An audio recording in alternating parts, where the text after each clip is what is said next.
Bonjour à tous, ravi de vous retrouver sur France 24. Bienvenue dans ce Paris Direct. Voici tout de suite les principaux titres du jour. À la une, la poursuite des opérations dans l'hôpital Al-Shifa.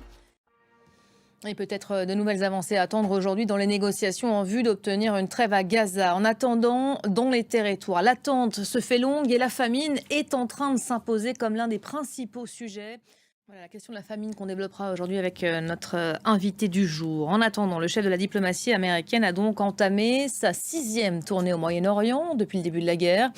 Il doit se rendre d'abord à Jeddah en Arabie Saoudite, puis au Caire en Égypte, avec pour enjeu de parvenir à arracher une trêve dans les combats. Les pourparlers entre équipes techniques ont repris en début de semaine au Qatar. On en parle avec vous, Armel Charrier. Bonjour Armel. Anthony Blinken a-t-il les moyens de débloquer les choses aujourd'hui? Alors, il n'a pas les moyens de débloquer les choses parce Merci beaucoup Armel pour le décryptage. On reviendra évidemment à ces questions dans le courant de ce Paris Direct. On attend toujours l'arrivée d'Anthony Blinken sur place. Allez, on en vient maintenant à cet accord conclu dans la nuit entre les États de l'UE et le Parlement européen. Certaines importations agricoles en provenance d'Ukraine seront dorénavant plafonnées. Œufs, volailles, sucre, mais aussi avoine, maïs et miel qui étaient exemptés de droits de douane. Elles entreront dès juin dans le mécanisme, mais pas l'orge ou le blé. C'est ce que réclamaient pourtant les organisations agricoles aujourd'hui très remontées.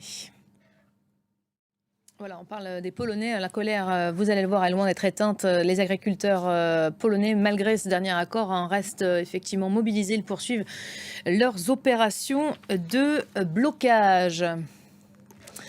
La réaction de la Russie aujourd'hui très vive au lendemain des annonces du CIO. Le Comité international olympique a annoncé hier que les athlètes russes et biélorusses ne participeraient pas à la cérémonie d'ouverture des Jeux.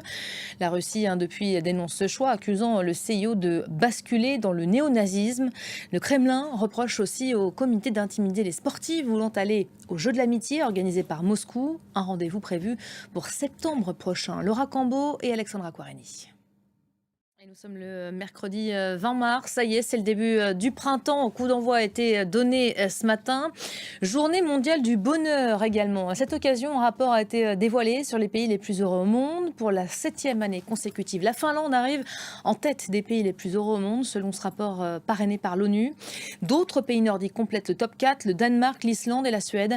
La France, elle, arrive 27e sur 143. Laura Cambo. Voilà pour l'essentiel de l'actualité en cette journée. Merci de nous suivre. Restez à nos côtés. D'autres infos à suivre tout de suite sur France 24.